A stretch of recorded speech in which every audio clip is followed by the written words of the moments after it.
My sister called me a loser and told me not to show up for Christmas. So I didn't, and neither did her rent, her utilities, or the next tuition payment. My name is Sarah, and this is about how my sister Jessica learned the hard way that actions have consequences. To understand this story, you need to know about my relationship with my family. I'm 28, work in software development, and I've always been what you might call the responsible one. My sister Jessica is 24, a graduate student pursuing her master's in psychology, and she's always been the golden child. Mom and Dad adore her, constantly bragging about her academic achievements, while I've been treated more like the family ATM than an actual daughter. Don't get me wrong, I love my family. But over the years, I've noticed a pattern. When Jessica needed her undergraduate loans paid off so she wouldn't graduate with debt, guess who Mom and Dad asked to help out? When she wanted to study abroad in France for a semester but couldn't afford it, who do you think funded that dream? When she needed a car, an apartment deposit, or help with living expenses, they always came to me with sob stories about how family helps family. The thing is, I never minded helping. I make good money, 6 figures, and I don't have many expenses. I live modestly, save aggressively, and I genuinely wanted to see Jessica succeed. What bothered me was the lack of gratitude and the growing sense of entitlement that came with each request. This all came to a head last December, about 7 months ago now. I had driven the 3 hours to my parents' house for our annual Christmas planning dinner. It's this tradition we've had since Jessica and I were kids. The first Sunday in December, we all get together to plan the holiday menu, exchange gift lists, and coordinate schedules. I walked into the living room where everyone was gathered and immediately felt the tension. Jessica was sitting cross-legged on the floor, surrounded by textbooks and her laptop, clearly stressed about something. Mom was fussing over her, bringing her tea and asking if she needed anything. Dad was reading some research paper Jessica had written, nodding approvingly. "Hey everyone," I said, setting down the bottle of wine I'd brought. Jessica barely looked up. "Oh, hi Sarah." Mom gave me a quick hug. "How was the drive, honey?" "Fine," I said, settling into my usual spot on the couch. "So what's the plan for Christmas this year?" That's when Jessica exploded. "You know what, Sarah? I'm so sick of this," she said, slamming her laptop shut. "Every year it's the same thing. You show up here acting like you're so generous and wonderful, but you just make everything about you." I was stunned. "What are you talking about?" "You know exactly what I'm talking about," she continued, her voice getting louder. "You throw money around like it makes you important, but you're just a code monkey who got lucky. You act like you're better than everyone else because you make decent money, but you have no real accomplishments. No advanced degree, no meaningful relationships, no real purpose in life." The room went dead silent. Mom and Dad looked uncomfortable but didn't say anything to defend me. "Jessica, that's not fair," I started. "No, let me finish," she interrupted. "I'm trying to make something of myself here. I'm working on research that could actually help people. I'm building a real career, and every family gathering becomes the Sarah show where everyone has to be grateful for whatever scraps you throw our way." I felt my face burning with embarrassment and hurt. "I've never asked for gratitude." "Bullshit," Jessica snapped.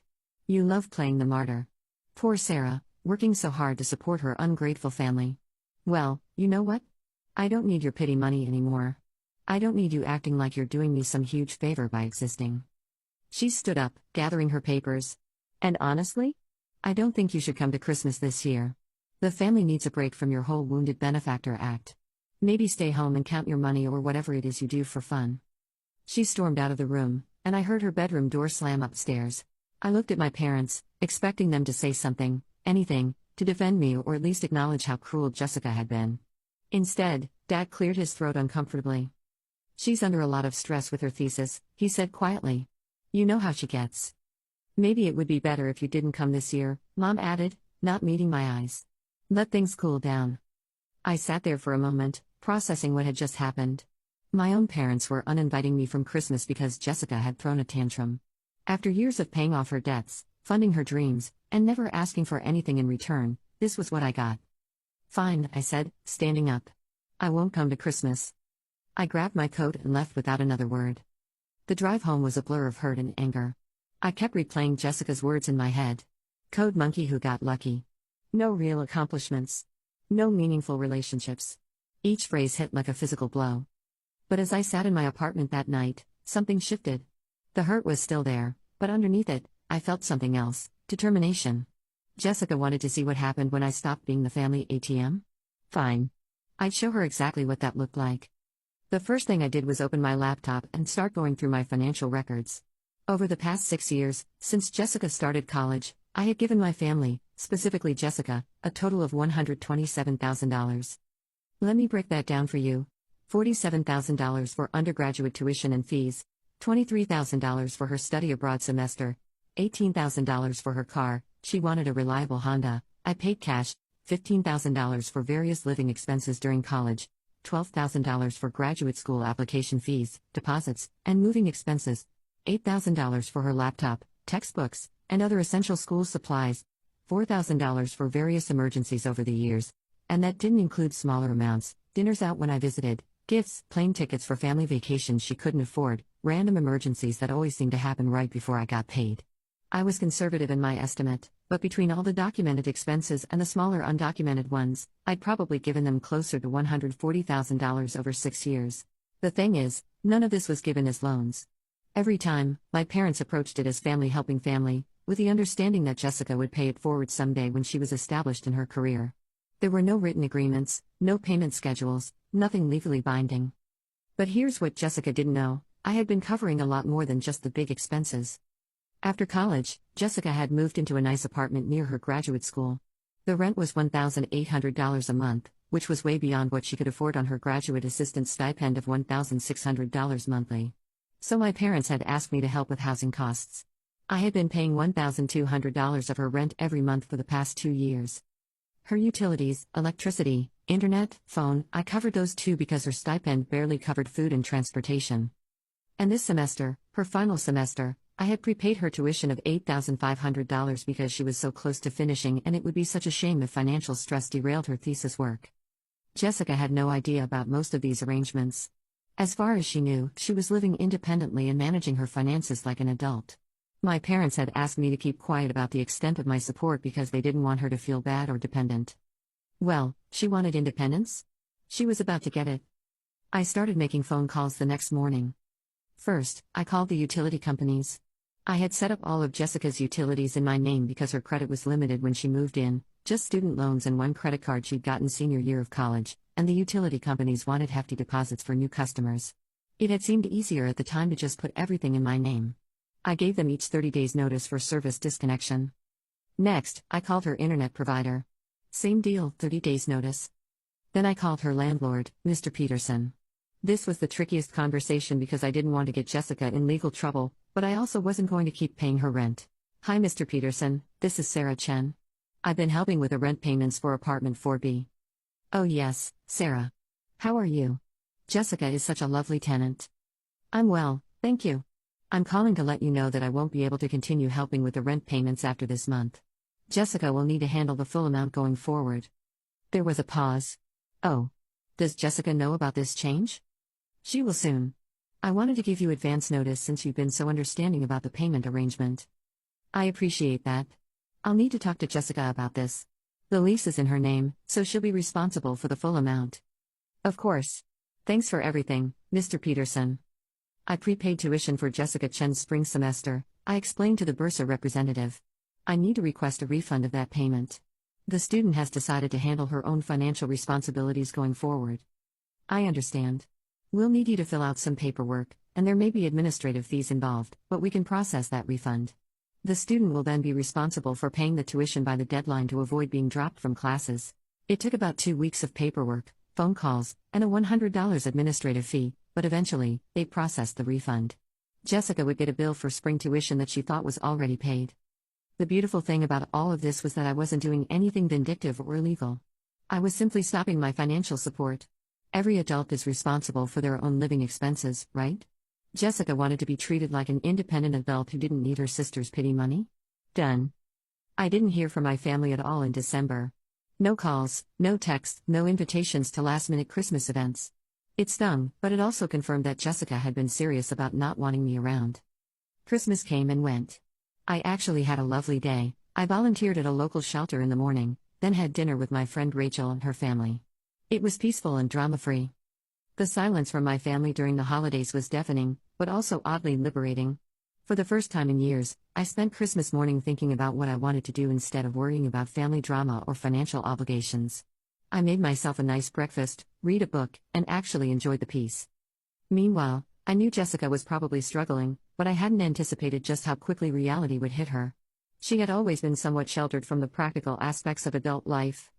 Even during college, when she lived in dorms, most of her expenses were covered by scholarships, family contributions, or loans she didn't have to think about repaying immediately. Moving into her graduate apartment had been her first real taste of independence, except it wasn't really independence at all, it was just the illusion of independence, subsidized by me. I found out later that the first crisis hit on December 30th, when Jessica came home from visiting a friend to find her apartment freezing cold. The heat had been shut off. She called the gas company, confused and panicked, only to be told that the account had been closed per the account holder's request. But I'm the tenant, she had protested. Ma'am, the account is in the name of Sarah Chen. If you'd like to set up service in your name, we can do that, but you'll need to pay a deposit and connection fees. That's when Jessica started to piece together that something was very wrong. She called the electric company and got a similar story. Then the internet provider. Each call revealed another service that was in my name, not hers. She spent New Year's Eve at her friend Mike's apartment, frantically trying to figure out what was happening. When she called Mom and Dad, they claimed they were as confused as she was, though I found out later they knew exactly what was happening but didn't want to admit their role in the financial arrangements. Jessica, still not fully grasping the situation, assumed I had somehow made an error or that there was a computer glitch somewhere. She expected that when she called me, I would be horrified by the mistake and immediately fix everything. She had no idea that every single cancellation had been deliberate and carefully timed. The first sign that my plan was working came on January 2nd. I got a frantic call from Mom. Sarah, honey, we need to talk. Jessica is having some kind of financial crisis. I was at work, but I stepped outside to take the call.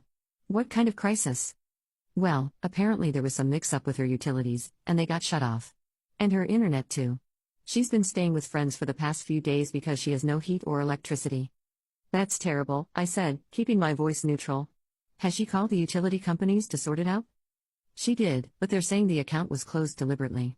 She's so confused and stressed. You know how she gets with administrative stuff. I almost laughed. Jessica was pursuing a graduate degree in psychology, writing a thesis on cognitive behavioral therapy, but she got confused by utility bills? I'm sure she'll figure it out, I said. She's a smart, capable adult. Sarah. Mom's voice took on that familiar pleading tone. I know things were tense at Christmas, but Jessica is really struggling. Could you maybe help her sort this out? You're so good with this kind of thing. Mom, Jessica made it very clear that she doesn't want my help anymore. She said she doesn't need my pity money and that I should stop acting like a martyr. I'm just respecting her wishes. She didn't mean it like that. She absolutely meant it like that. She told me not to come to Christmas, and you and Dad agreed. So I'm giving everyone what they wanted, space from me and my money. There was a long silence. Sarah, please. She's your sister. Yes, she is. And when she's ready to apologize for what she said and how she treated me, we can talk. Until then, I'm sure she'll manage just fine. She's got her stipend and her natural independence. I hung up and went back to work. The next few days were oddly peaceful. For the first time in years, I wasn't fielding calls about Jessica's latest financial emergency or listening to my parents stress about how to help her. My phone stayed blissfully quiet, and I found myself actually enjoying the silence. But I'd be lying if I said I wasn't curious about what was happening. I found myself checking Jessica's social media more often than I cared to admit. Her Instagram stories went from cheerful posts about thesis progress to radio silence. Her last Facebook post was from December 28th, a generic hope everyone had a great holiday. With a stock photo of Christmas lights. I wondered if she was starting to piece together what had happened, or if she was still convinced it was all some kind of administrative error that would magically resolve itself. 2 days later, Jessica called me directly. I almost didn't answer, but curiosity got the better of me. Sarah, what the hell did you do? She sounded panicked and angry. What do you mean? My utilities are shut off, my internet is disconnected, and now I got a bill from the university saying I owe money for spring tuition. What did you do? I took a deep breath. I stopped paying for things that aren't my responsibility. What are you talking about? You never paid for my utilities. Jessica, I've been paying for your electricity, gas, internet, and phone for 2 years. I've also been covering $1,200 of your rent every month. And I had prepaid your spring tuition, but I requested a refund. Silence. You're lying, she finally said, but her voice was uncertain. Ask Mom and Dad. Better yet, look at your lease and utility accounts. Check whose name is on everything. More silence. Why would you do this now? She whispered. Because you told me you didn't need my pity money anymore. You called me a loser with no real accomplishments and said I shouldn't come to Christmas. So I decided to respect your independence. Sarah, I was stressed, No, Jessica. You were cruel. And Mom and Dad backed you up. You all made it clear that my contributions weren't valued or even acknowledged. So I stopped contributing? You can't just cut me off like this. I have bills due, my thesis defense is in 2 months. You have a stipend. You have the same income thousands of other graduate students manage to live on. You'll figure it out. Sarah, please. I'm sorry, okay? I didn't mean what I said at Christmas. Which part didn't you mean? The part where you called me a code monkey who got lucky? The part where you said I have no real accomplishments? Or the part where you said I shouldn't come to Christmas because the family needed a break from me? She was crying now. I was just stressed about my thesis and you decided to take it out on the person who's been funding your life for 6 years. The person who paid off your undergraduate loans, funded your study abroad, bought your car, and has been secretly covering most of your living expenses. I didn't know about the rent and utilities, because Mom and Dad asked me to keep it quiet so you wouldn't feel dependent. Ironic, isn't it? Sarah, I can't afford my rent without your help. I'll get evicted. Then maybe you should have thought of that before you decided you didn't need my pity money. Please, I'm begging you. I'll do anything. I'll apologize to everyone, I'll make it right. Jessica, I'm not doing this to punish you. I'm doing this because you made it clear that my financial support was unwanted and unappreciated. You wanted independence, and I'm giving it to you. But my thesis will get written or it won't. That's up to you now. I hung up. Over the next week, I got calls from everyone. Mom, Dad, even some of Jessica's friends who somehow got my number. Everyone had the same message: I was being too harsh, Jessica was sorry, families should forgive and forget. The most infuriating call came from my Uncle Tom, Dad's brother, who had never shown much interest in our family dynamics before. Sarah, your father told me what's happening with Jessica, he said in that patronizing tone he used when he thought he was being wise. I know she said some hurtful things, but cutting off a young woman's utilities in the middle of winter? That's dangerous, sweetheart. Uncle Tom, Jessica is 24 years old with a graduate degree. She's perfectly capable of calling utility companies and setting up accounts in her own name. That's what every other adult in America does. But she's family. Yes, she is. And when she decided to attack me personally and tell me I wasn't welcome at Christmas, she made a choice about how she wanted to treat family. She was just stressed. You know what, Uncle Tom? I've been stressed too. I've been working full-time and supporting another adult's lifestyle for years, and I never took it out on anyone by calling them a loser with no real accomplishments. He was quiet for a moment. Your parents said you've been helping with expenses. I've given Jessica and our parents over $127,000 in the past 6 years. I paid off her undergraduate loans, funded her study abroad, bought her a car, and have been covering most of her living expenses without her even knowing it. And when I showed up to Christmas planning, she told me I was worthless and unwanted. Another pause. I didn't realize the extent. No one did, because I never made a big deal about it. I just quietly helped whenever asked. And this is what I got for it. Uncle Tom's tone shifted after that. Sarah, I'm sorry. I didn't understand the full situation. Nobody does, Tom. Everyone just sees Jessica struggling now and assumes I'm being cruel. But nobody wants to talk about the years of cruel words, or the fact that she's only struggling because she was living beyond her means on my dime. But here's the thing, none of them offered any real solutions. None of them said they would help Jessica financially. None of them acknowledged that what she had said was unacceptable. They just wanted me to go back to being the family ATM so their lives could return to normal. Even Uncle Tom, after his initial outrage, ended the call with, "Well, I hope you two can work this out," rather than offering to help Jessica himself. I found out later what happened during those first few weeks of January. Jessica had to take out emergency loans to pay her rent and get her utilities turned back on. She borrowed money from friends for groceries and gas. She applied for additional student aid, but the spring semester had already started, so her options were limited. The process was humiliating for her in ways I hadn't anticipated. She had to call her landlord and explain that she couldn't make the full rent payment, something she'd never had to do before. She had to ask friends for small loans, admitting that she was in financial trouble. She had to sit in the financial aid office at her university, filling out emergency assistance forms like a freshman who'd run out of meal plan money. For someone who had always prided herself on being independent and together, these conversations were devastating to her self-image. Later, she told me that she'd cried in her car after almost every one of these interactions, not just from stress but from the shame of realizing how unprepared she was for basic adult responsibilities. She also had to get a part-time job tutoring undergraduate students, which cut into her thesis writing time significantly. Most importantly, she had to have some very uncomfortable conversations with our parents about money. Turns out, They had been hiding the extent of my financial contributions from Jessica, but they had also been exaggerating their own financial struggles to me. Mom and Dad weren't broke. They had retirement savings, they owned their house outright, and Dad still worked part-time as a consultant. They could have helped Jessica themselves, they just preferred using my money instead of their own. When Jessica realized this, she was furious with all of us. She felt manipulated by our parents and betrayed by me. In her mind, I had been secretly controlling her life, making her dependent without her knowledge. From my perspective, I had been generous to a fault, and my family had taken advantage of that generosity while treating me like an ATM rather than a person. The real turning point came in February. Jessica's thesis advisor, Dr. Martinez, called me out of the blue. "Is this Sarah Chen, Jessica's sister?" "Yes, how can I help you?" "I'm calling because Jessica mentioned that she's been having some financial difficulties that are affecting her academic work. She said there was a family situation." I sighed. "Dr. Martinez, I appreciate your concern, but this is really between Jessica and me." "I understand, but I wanted you to know that Jessica is one of my most promising graduate students. Her thesis research on trauma-informed therapy for adolescents could make a real difference in the field. It would be a shame if financial stress derailed her at this point." That stopped me short. "Her thesis is on trauma-informed therapy?" "Yes, specifically working with teenagers who have experienced family dysfunction and neglect. Her research could help a lot of kids who don't have support systems."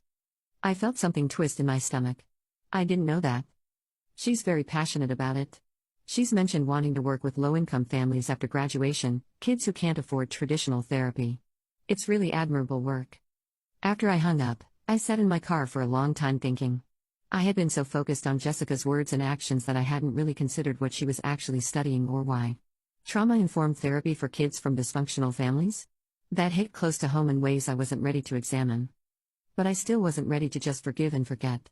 Words have consequences, and Jessica needed to understand that. The next breakthrough came in March. I got a text from Jessica. "Sarah, I know you probably don't want to hear from me, but I need to tell you something. I talked to Mom and Dad about everything, all the money you've given over the years, how they asked you to keep it secret, all of it. I had no idea how much you've sacrificed for me. I'm not asking for anything, I just need you to know that I understand now how badly I screwed up." I didn't respond immediately, but I was curious. A few days later, another text. "I got a job at the Campus Writing Center. It doesn't pay much, but it's helping. I also applied for a research grant that might cover some expenses. I'm trying to figure this out on my own like you said I should." Then Mom told me about all the times they asked you for money when I was in college. I always wondered how they could afford to help me so much. I feel like such an idiot. And finally, "I know I have no right to ask, but could we maybe talk? Not about money. I just miss my sister." That last text got to me. Despite everything, I missed her too. We met at a coffee shop halfway between our cities. Jessica looked tired and stressed, but also more mature somehow. Less entitled, more thoughtful. "Thank you for meeting me," she said as we sat down with our drinks. "You said you wanted to talk." I did. "I need to apologize, and I need to explain, but mostly I need to apologize." She took a deep breath. "Sarah, what I said at Christmas was unforgivable. I called you names, I dismissed your career and your life, and I basically told you that you weren't welcome in our family. There's no excuse for that." I nodded but didn't say anything. I was stressed about my thesis, and I was feeling overwhelmed, but that doesn't justify taking it out on you. Especially not you, considering everything you've done for me over the years. "Jessica, did you really not know about the rent payments? The utilities?" She shook her head. "I swear I didn't. I knew Mom and Dad were helping me, but I thought it was coming from them. When you told me you'd been paying for everything, I called them to ask why they'd hidden it from me." "What did they say?" "They said they didn't want me to feel guilty or dependent, and they thought it would be easier if I just focused on school. But Sarah, they also admitted that they'd been exaggerating their financial situation to you. They're not broke. They could have helped me themselves." That confirmed what I had suspected. "Why didn't they?" "Because it was easier to ask you. You never said no, you never made them feel guilty about it, and it didn't affect their lifestyle at all." We sat in silence for a moment. "I'm so angry at them," Jessica continued. "But I'm angrier at myself. Even if I didn't know the details, I knew I was getting help from somewhere. I should have asked more questions. I should have been more grateful. I should have treated you better." "Yes, you should have. I know. And I know saying sorry doesn't fix anything. You trusted me and our parents, and we all let you down in different ways." "Jessica, it wasn't just about the money. It was about respect. You made me feel like I was worthless, like my only value to the family was as a source of funding. She started crying. That's not true. That's not how I see you at all. Then why did you say those things? Because I was jealous, she whispered. I was jealous of your independence, your success, your ability to just handle things without falling apart. I felt like such a failure next to you, and instead of dealing with those feelings, I lashed out. This was not what I had expected to hear. Jessica, you're getting a master's degree in psychology. You're doing research that could help people. How does that make you a failure? Because I'm 24 years old and I can't even pay my own rent. Because I've been living in this bubble where everything was taken care of for me, and I didn't even realize it. Because you've been supporting me for years, and instead of being grateful, I resented you for being more successful. I felt my anger starting to soften, but I wasn't ready to let go of it completely. So what happens now? I asked. I don't know. I hope someday you can forgive me, but I understand if you can't. I hope we can rebuild our relationship, but I know that's up to you. What I can tell you is that I'm not going to ask you for money anymore, and I'm not going to let Mom and Dad do it either. What do you mean? I told them that if they want to help me financially, it needs to come from them, not from you. And any help needs to be transparent, no more secret arrangements or hidden subsidies. How are you managing? It's hard, she admitted. I'm working 20 hours a week, I had to move to a cheaper apartment, and I'm living on ramen and peanut butter sandwiches most days. But I'm managing. And honestly, it feels good to know that I'm actually supporting myself. What about your thesis? It's taking longer than I hoped because of the work schedule, but Dr. Martinez is being flexible. I might graduate a semester later than planned, but I'll graduate. We talked for another hour. Jessica told me more about her research, her career plans, and her growing understanding of how privileged and sheltered her life had been. I told her about my work, my friends, and how hurt I had been by the whole Christmas situation. It wasn't a complete reconciliation, but it was a start. Over the next few months, we rebuilt our relationship slowly. Jessica would text me updates about her thesis progress or funny stories from her tutoring job. I would share details about projects at work or books I was reading. We didn't talk about money or family drama, we just talked like sisters.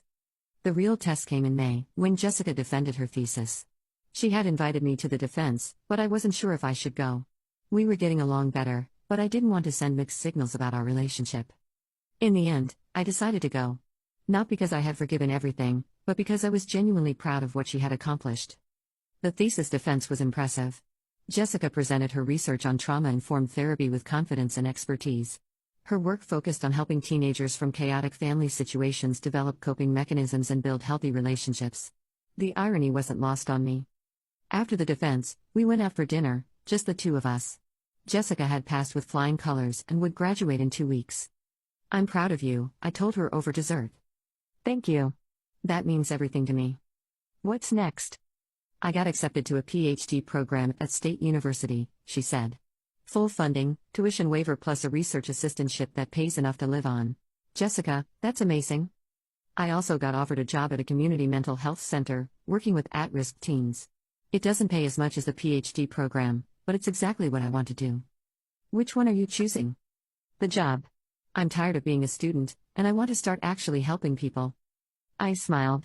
I think that's the right choice. We finished dinner and walked to our cars. As we were saying goodbye, Jessica turned to me.